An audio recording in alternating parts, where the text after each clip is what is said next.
할렐루야. 오늘은 사도신경 강의 8번째 시간으로서 예수님께서 하늘에 오르시어 전능하신 아버지 하나님 우편에 앉아 계시고 라는 그런 고백을 함께 생각해 보고자 합니다. 저희가 고사성어를 보다 보면 여러 가지 교훈이 되는 그런 고사성어들이 있죠. 그 가운데 활용점정이라는 고사성어가 있어요.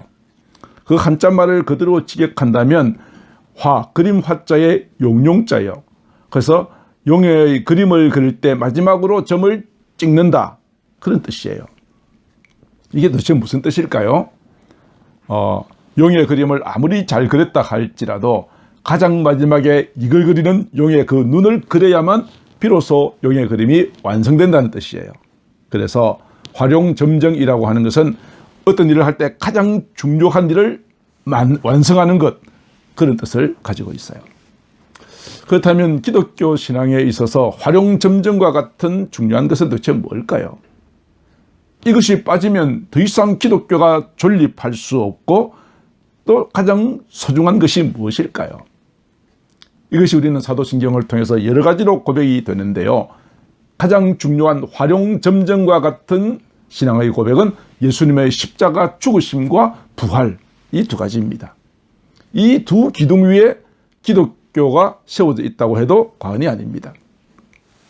예수님의 모든 생애 가운데 십자가와 부활을 빼버린다면 예수님은 어쩌면 인류 역사상 세계 3대 성인 중에 한 분이긴 하지만 한때 메시아로 사람들의 주목을 받고 화려하게 출발했지만 33살의 젊은 나이에 3년간의 사역을 마치시고 십자가에 못 박혀 억울한 누명을 쓰시고 죽으신 비극적인 한 사람에 지나지 않을 거예요.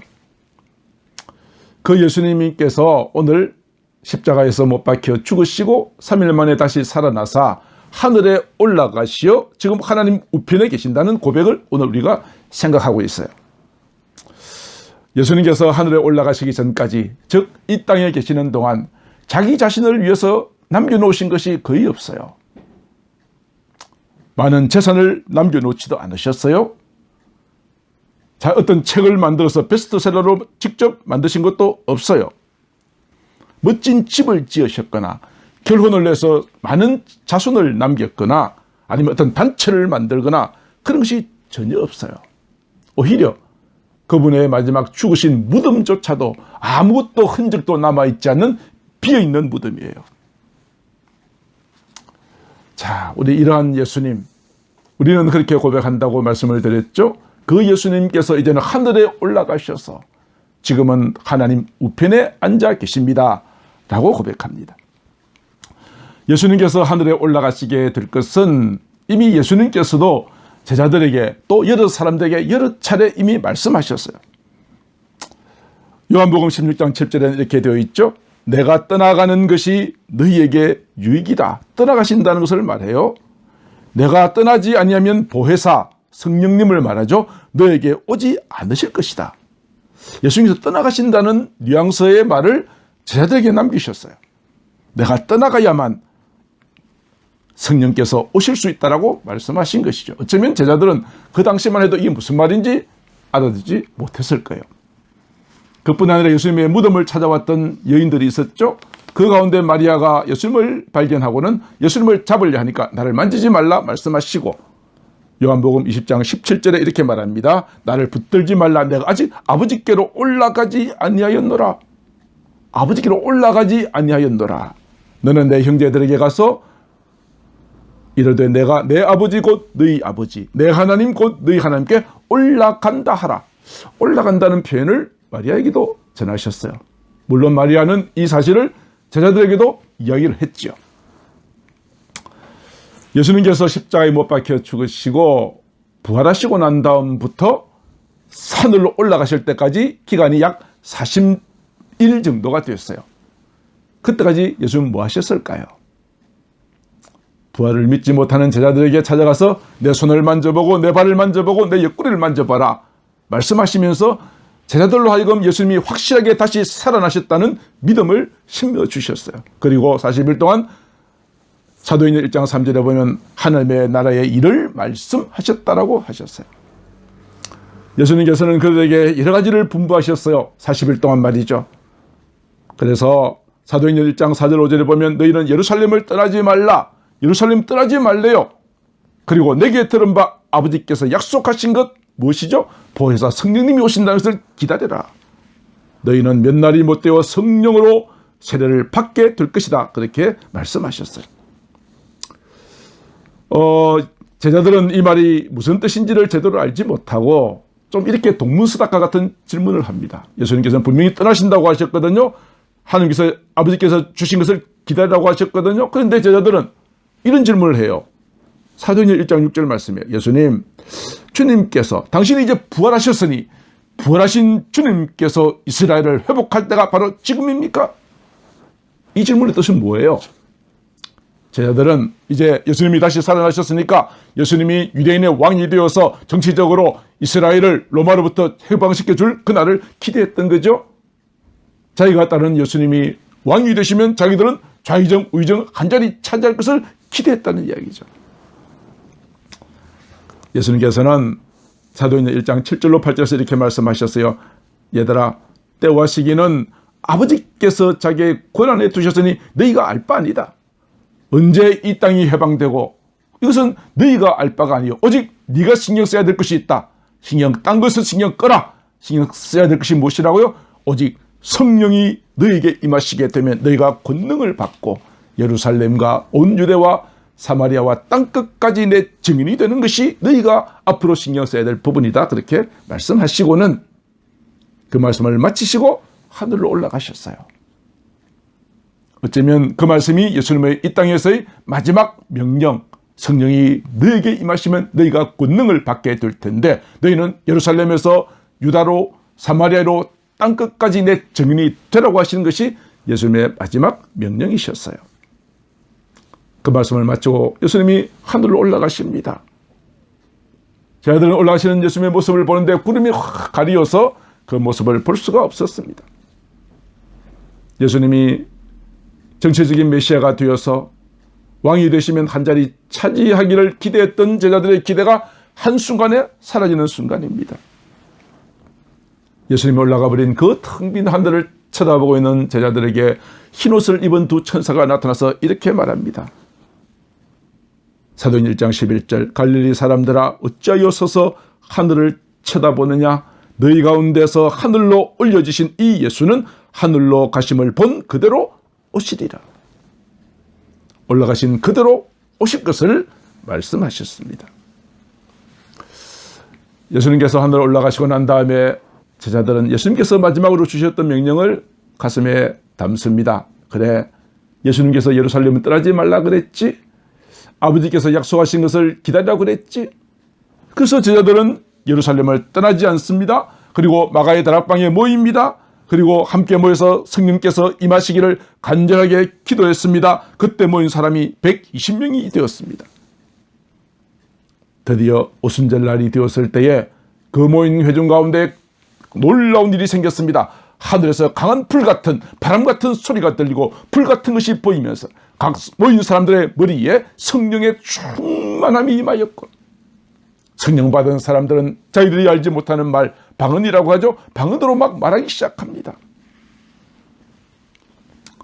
성령의 충만함을 받았던 제자들은 이제 더 이상 숨어있는 것이 아니라 거리로 뛰쳐나가서 예수님의 십자가 죽으심과 부활을 증거하기 시작했습니다. 그 말을 듣고 수많은 사람들이 회개하고 형제여 내가 어찌할꼬 하면서 주께 돌아와 세례를 받고 예루살렘 교회가 차고 넘치는 부흥의 역사가 일어나게 되어졌던 것이죠. 예수님께서 하늘로 올라가신 것과 성령의 임재는 밀접한 관계가 있습니다. 예수님이 이 땅에 계실 때는요, 예수님이 일하셨어요. 말씀을 가르치셨고 병든 자를 고치셨고, 그죠? 그리고 12제자들은 그 밑에서 훈련을 받았죠. 그러나 예수님께서 하늘로 올라가시고 난 다음에 그 일을 누가 하죠? 누가 해야 해요? 예수님은 이 땅에 계시지 않는데 누가 하죠? 그래요. 성령의 충만함을 받았던 자들에 의해서 세워진 교회가 예수님의 그 사역을 감당하게 하셨던 것이죠. 그래서 성령께서 이 땅에 오시고 교회가 세워지게 될 때 교회의 그 사명이 무엇이냐? 예수님께서 하셨던 그 남은 일들을 감당하라. 예수님처럼 하늘나라의 복음을 전하고, 예수님처럼 병든 자를 고치고, 예수님처럼 귀신을 쫓아내고, 이 모든 일들을 하라 하는 것이죠. 이것이 이 땅에 교회가 있어야 될 이유요 목표인 것입니다.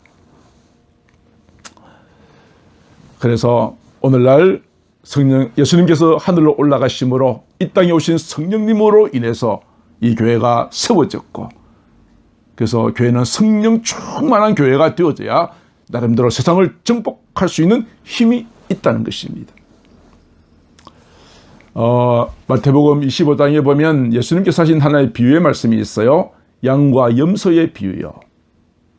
이 세상 마지막 날이 되면 모든 민족을 둘로 쪼개 나누는데요. 마치 목자가 양과 염소를 나누듯이 말이죠. 오른쪽에 양이, 왼쪽에 염소가 있어요. 각각 그들에게, 오른쪽 양들에게 이렇게 칭찬하죠. 내 아버지 하나님께 복받을 자들이여, 너희를 위하여 창세전부터 예비된 나라를 상속받으라. 천국의 축복을 주시죠. 그러면서 그들이 복받을 이유를 말하죠. 넌 내가 배고플 때 먹을 것을 주었고, 목마를 때 마실 것을 주었고, 헐벗었을 때에 입을 것을 주었고, 가난하고 힘들 때에 나를 돌보아 주었던 이 모든 일들을 이야기를 하죠. 그런데 그들은 예수님 우리가 언제 그렇게 했습니까? 선을 행하고도 그 자체를 기억도 하지 못했었어요. 오른손이 하는 것을 왼손이 모르게 하고, 나의 공이 아니라 받은 은혜 감사해서 그냥 나누어 준 것이니까 기억도 하지 못했지만 하나님은 이 모든 것을 다 기억하시고 그들에게 천국의 영생의 축복을 허락하시면서 그때 하셨던 말씀이 있어요. 내 형제 중에서 지극히 작은 자 하나에게 한 것이 곧 내게 한 것과 같다 하셨어요. 그렇다면 우리가 어떤 것을 생각할 수가 있을까요? 예수님은 지금 이 땅에 안 계시죠. 하늘에 올라가셔서 하나님 우편에 계신다고 고백했잖아요. 그런데 예수님께서 양과 염소의 비유 가운데서 뭐라고 말씀하셨죠? 지극히 작은 자, 내가 살고 있는 주변에 가난한 자, 병든 자, 외로운 자, 힘들어 낙심하고 있는 자들, 그들에게 한 것이 내게 한 것이라 하셨으니, 예수님은 하나님 우편에 계시기도 하지만 또 어디에 계세요? 내 주위에 가난한 자의 모습으로 함께 계신다. 할렐루야. 그들에게 사랑을 베풀어 주는 것이 곧 주님께 한 것과 똑같다고 말씀하셨어요. 그래서 우리가 주변에 어려운 사람들의 고통에 관심을 가지고 그들의 신음소리를 듣고 주님의 사랑으로 그들을 돌봐주는 것은 교회가 마땅히 해야 할 일이다 라는 것입니다. 성 프란시스는 거지에게 입을 맞추고 입고 있는 옷을 벗어주었습니다. 마더 테레사 수녀는 죽어가는 사람들과 고아를 위해서 한평생 헌신했습니다. 윌리엄 부스는 가난한 사람들을 위해서 구세군을 설립하여서 성탄절만 되면 자선의 낭비 있죠? 구세군에서 하잖아요. 이것이 윌리엄 부스에 의해서 시작된 일이 지금까지 계속되고 있어요. 이렇게 주변에 어려운 사람들, 그분을 누구처럼 여기라고요? 예수님처럼 여기고 그들을 돌봐주는 것이 곧 주님께 한 것이라 하였으니 이름 없이 빚 없이 봉사하고 섬기는 자에게 하나님께서 귀한 축복을 주신다는 것이죠. 이러한 사명을 잘 깨닫고 헌신하는 그 사람, 그 교회를 주님은 절대로 버려두지 아니하세요. 예수님의 제자들 얼마나 많은 실패와 때론 배신까지 했습니까? 그럼에도 불구하고 요한복음 13장 1절에 보면은 저들을 사랑하시되 끝까지 사랑하셨다. 그렇게 말씀하고 있어요. 오늘 우리 모두 2000년 전에 이미 예수님은 하늘로 올라가셨으나 우리 주변에 있는 수많은 작은 예수들, 수많은 어려운 사람들을 돌보아주고 그들을 보살펴주는 우리 심령이 되기를 축복합니다. 자, 이제 두 번째로 전능하신 아버지 하나님 우편에 앉아 계신다 라는 고백입니다. 자, 그러면 예수님께서 하늘로 올라가셔서 지금 어디 계신다는 것이죠? 하나님 우편에 계신다고 말해요. 베드로 사도는 이렇게 말합니다. 그는 하늘에 오르사 하나님 우편에 계시니 천사들과 권세들과 능력도 그에게 복종한다. 천사도 복종할 만한 그런 자리에 하나님과 함께 우편에 계신다는 것이죠. 성경에서 오른편, 우편은 크게 두 가지의 의미가 있어요. 하나는 위엄, 권능, 영광, 명예, 이것이 우편에 있다는 사실이에요. 하나님의 오른손 할 때는 하나님의 능력의 손, 사랑의 손, 치유의 손을 말하는 뜻이, 하나님 우편이라는 것은 높은 영광, 존귀 이런 것을 의미하고요. 두 번째로는 재판을 할 때에 오른편에 서 있는 변호사, 변론하는 사람, 그들이 서 있는 장소를 말하기도 해요. 앞에 그 문제 생각해 볼까요? 예수님께서 하나님 우편에 계신다는 것은 예수님께서 하나님과 동등한 분이셨으나 인간의 몸을 입으시고 이 땅에 오셨잖아요. 이 땅에 계시면서 우리를 섬기시고 자기 몸을 십자가에 못 박혀 죽게 하시고 그리고 3일 만에 다시 살아서 다시 올라가시는 거죠. 회복하는 거죠. 무엇을 회복합니까? 하나님과 동등한 위치를 회복하는 놀라운 역사라는 것이죠. 그래서 하늘의 권세, 땅의 모든 권세를 다시 회복하는 것이다. 그런 의미가 있다는 것이죠. 사도 바울은 빌립보서 2장 6절에서 그는 근본 하나님의 본체시다. 하나님과 동등하신 분이셨다. 그러나 그렇게 될 것을 취하지 아니하시고 우리를 위해서 이 땅에 오셨다. 오신 그 예수님께서 다시 그 자리로 올라가시게 되었다 하는 의미가 있어요. 빌립보서 2장 10절에 그렇게 말하죠. 하늘에 있는 자와 땅에 있는 자와 땅 아래 있는 자들로 모든 무릎을 예수 이름 앞에 무릎 꿇게 하셨다. 그렇게 말씀하고 있어요. 이 땅에 오실 때는 정말 가난한 자의 모습으로 섬기는 종으로 오셨지만 다시 하늘에 오르셔서 하나님의 놀라운 위엄과 권능과 영광과 명예를 회복하신 예수님께서는 때가 되면 그 권능을 가지고 이 땅에 뭐하러 오실까요? 다음 주에 공부하겠습니다만 거기로부터 살아있는 자와 죽은 자를 심판하러 오실 것이라고요. 그래서 예수님이 하늘로 올라가셨다는 것은 이 땅의 모든 사역을 마치시고 이제 하나님의 그 동등한 위치로 다시 올라가셨다 하는 뜻이 되고요. 이제 두 번째 의미는 뭐죠? 재판장에서 변론하는 자리가 오른편입니다. 예수님께서는 우리의 연약함을 잘 아십니다. 어떻게 잘 아실까요? 예수님도 인간의 몸을 입으시고 이 땅에 오셨잖아요. 가난한 집에 사셨잖아요. 배고프셨잖아요. 잠도 못 주무실 때도 있었잖아요. 목마르기도 하셨잖아요. 채찍도 맞으셨잖아요. 배신도 당했잖아요. 채찍에 맞고 못에 찔리는 죽음까지 고통하셨잖아요. 우리 주님 다 경험하셨기 때문에 우리가 얼마나 연약한지를 우리 주님은 너무나도 잘 아시는 분이세요. 그래서 예수님께서 우리를 위하여 십자가에 못 박혀 죽으셨고 누구든지 그를 믿고 회개하고 주께 나올 때 하나님께서 우리를 구원하여 주십니다. 우리의 모든 죄를 변호하여 사망과 멸망으로부터 건져주십니다. 주님의 십자가 앞에 나와 우리의 모든 죄를 자백하기만 하면 우리의 모든 죄가 종 같을지라도 눈과 같이 희어지게 될 것이고 진홍같이 붉을지라도 양털같이 만들어주시는 거죠. 우리가 상상의 날개를 한번 펴볼까요? 이제 우리가 마지막 날 하나님의 심판대 앞에 섰다고 생각해 보십시다.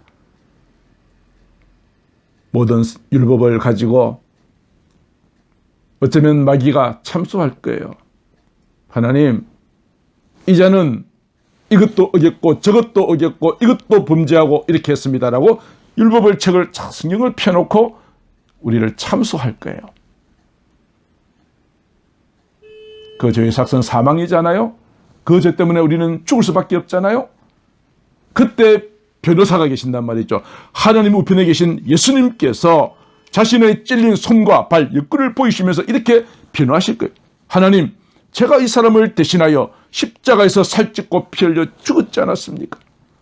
이 죄인이 나의 십자가 보혈의 공로를 믿고 왔습니다. 회개했으니 그의 모든 죄는 용서받았습니다. 그러므로 이 사람을 구원해 주셔야 합니다라고 변호해 주시는 분이 계신다 이 말이죠. 하나님 우편에서 말이죠. 저와 여러분들은 예수님의 십자가 보혈의 공로를 힘입어 우리의 모든 죄가 용서함을 받았습니다. 하나님의 자녀가 되었습니다. 하나님의 나라의 백성이 될 수 있었습니다. 이 모든 것들이 주님의 십자가의 은혜요. 하나님의 심판대 앞에 섰을 때 하나님 우편에서 우리를 변호하시는 분이 계시니 그분이 곧 예수 그리스도이시다. 그런 뜻입니다. 예수님께서는 지금은 뭐하고 계실까요? 세상 마지막 날에 변호하신다고 칩시다. 지금은 뭐하고 계실까요? 로마서 8장 34절입니다. 누가 정죄하리요? 죽으실 뿐 아니라 다시 살아나신 이는 그리스도 예수시니 그는 하나님 우편에 계신 자요 우리를 위하여 간구하시는 자시니라. 하나님 우편에서 뭐하고 계세요? 우리를 위해서 기도하고 계신대요. 히브리서 7장 25절도 그렇게 말합니다. 그러므로 자기를 힘입어 하나님께 나아가는 자를 온전히 구원할 수 있나니 이는 그가 항상 살아계셔서 그들을 위하여 간구하심이라. 지금도 살아계셔서 하나님 우편에서 우리를 위하여 기도하시는 주님의 모습을 히브리서는 기록하고 있습니다. 이사야 선지자도 말합니다. 이사야서 53장 12절에 그가 많은 사람의 죄를 담당하며 범죄자를 위하여 기도하였느니라. 예수님께서 우리를 위해서 십자가에 못 박혀 우리의 죄를 담당하실 뿐 아니라 지금도 우리를 위해서, 범죄한 우리를 위해서, 멸망할 수밖에 없는 우리를 위해서 기도하고 계신다, 기도하고 계신다, 기도하고 계신다라고 말씀하십니다. 우리도 기도를 한다고 하지만 때때로 내 정욕대로 할 기도가 있죠.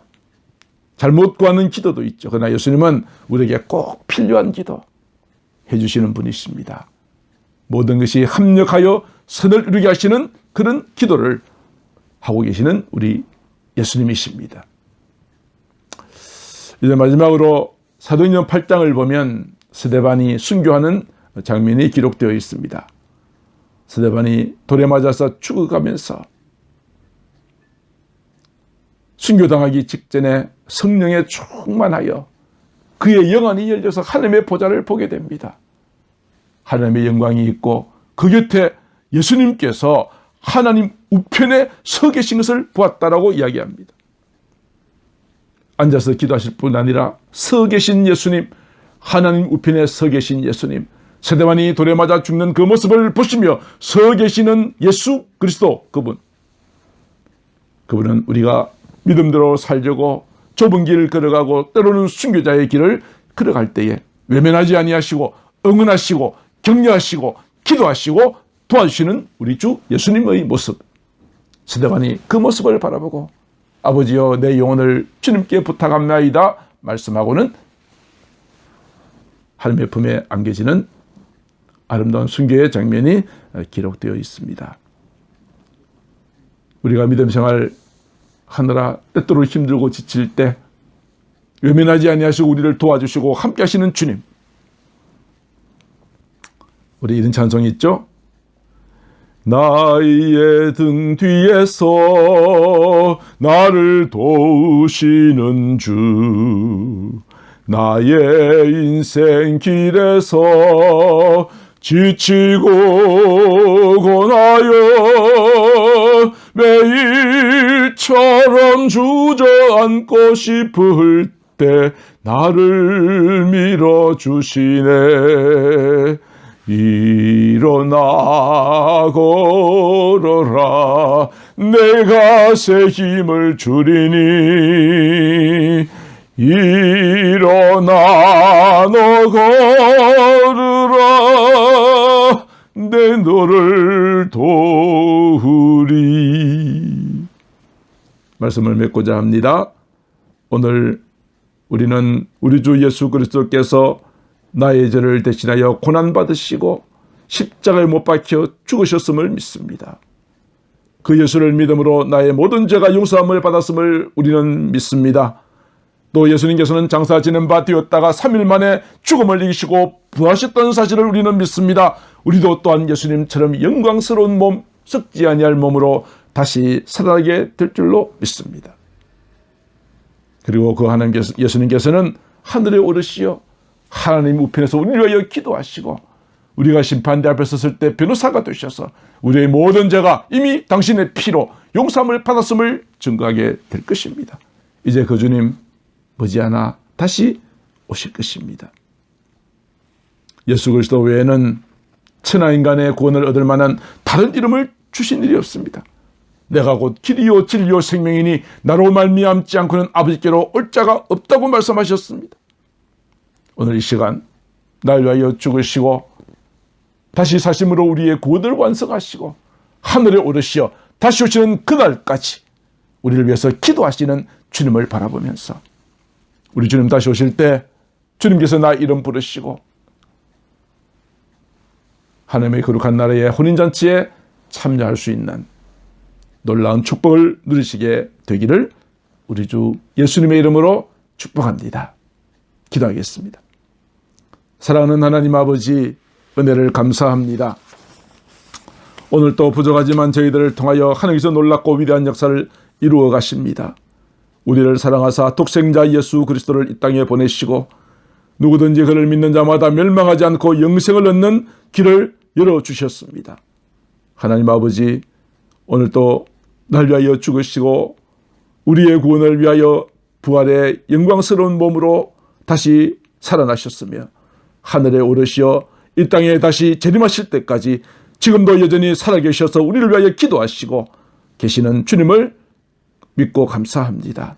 사랑하는 하나님 아버지, 우리가 이 믿음 끝까지 지켜서 아버지 하나님 앞에 설 때에 부끄럽지 않는 모습으로 서게 하시고 오늘도 내가 믿음의 길 걸어갈 때에 내가 힘들 때에 나를 도와주시고 나를 응원하시고 나를 위해 기도하시는 주님을 감사케 하옵소서.